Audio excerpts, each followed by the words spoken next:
আসসালামু আলাইকুম। আজকের সংবাদটি দয়া করে সম্পূর্ণ দেখবেন। খালেদা জিয়ার মুক্তির দাবিতে শনিবার ঢাকার সমাবেশ ঘোষণা বিএনপির। বিশেষ প্রতিনিধি ঢাকা। ঢাকা নয়াপল্টনে আজ বুধবার বিএনপির এক যৌথ সভা শেষ হলে দলের মহাসচিব মির্জা ফখরুল ইসলাম আলমগীর প্রেস ব্রিফিংয়ের কর্মসূচি ঘোষণা করেন।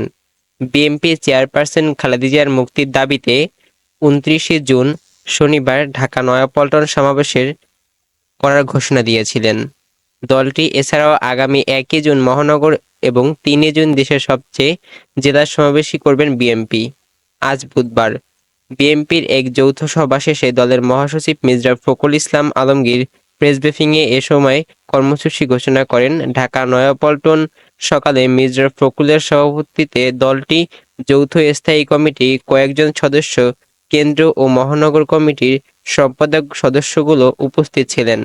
সমাবেশের কর্মসূচি ঘোষণা করে মির্জা ফখরুল বলেন, খালেদা জিয়ার গুরুতর অসুস্থ, যেকোনো সময় তার জীবনহানি হতে পারে, কিন্তু আদালতে দোহাই দিয়েও তার কোনো উন্নত চিকিৎসার সুযোগ দেওয়া হচ্ছে না। সেই কারণে তারা রাজপথে কর্মসূচি নিয়েছেন। এদিকে গত শুক্রবার থেকে সাবেক প্রধানমন্ত্রী খালেদা জিয়া ঢাকা হাসপাতালে চিকিৎসাধীন। ২ দিন আগে তার হার্টে পেস ক্যাম্প বসানো হয়েছে। বিএনপি নেতারা ব্যক্তিগত চিকিৎসা ও জেডিএম জাহিদ হাসান খানের জানালেন, খালেদা জিয়ার হার্টে প্রেসক্লাব ভালোভাবে কাজ করছে।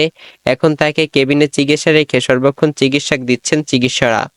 শুক্রবার দিবাগত রাত ৩:৩০টার দিকে শারীরিক অবস্থার অবনতি হলে খালেদা জিয়াকে রাজধানীর একটি হসপিটালে ভর্তি করা হয়। এরপর দ্রুত তাকে হসপিটালের করোনারি কেয়ার ইউনিটে এসইউতে নেওয়া হয়। খালেদা জিয়া হার্ট রোগের সমস্যা আগে থেকেই ছিল। হার্টে ৩টি ব্লক ছিল তার। এর আগে ঋণ পড়ানো হয়েছিল।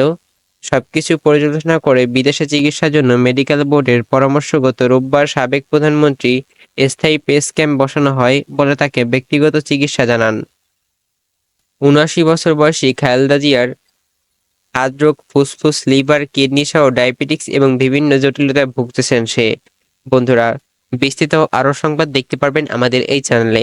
তার জন্য এখনই দয়া করে কষ্ট করে আমাদের এই চ্যানেলটি সাবস্ক্রাইব করে দিবেন এবং আপনি আজকের এই ভিডিওটা কোথা থেকে দেখছেন সেটা অবশ্যই কমেন্ট করে জানাতে ভুলবেন না। বন্ধুরা, দেখা হচ্ছে আপনাদের সাথে নতুন কোনো ভিডিওতে। ততক্ষণ আপনারা সবাই ভালো থাকেন, সুস্থ থাকেন। আল্লাহ হাফেজ। আসসালামু আলাইকুম। বন্ধুরা, এর আগে ২ মে খালেদা জিয়াকে রাজধানীর অনেকটা বড় একটা হসপিটালে ভর্তি করা হয়। ওই সময় চিকিৎসার শিবিরে রেখে ২ দিন চিকিৎসা দিয়েছিলেন। গত বছর ৯ই আগস্ট লাস্টে খালেদা জিয়াকে হসপিটালে ভর্তি করা হয়েছিল। সে সময় উন্নত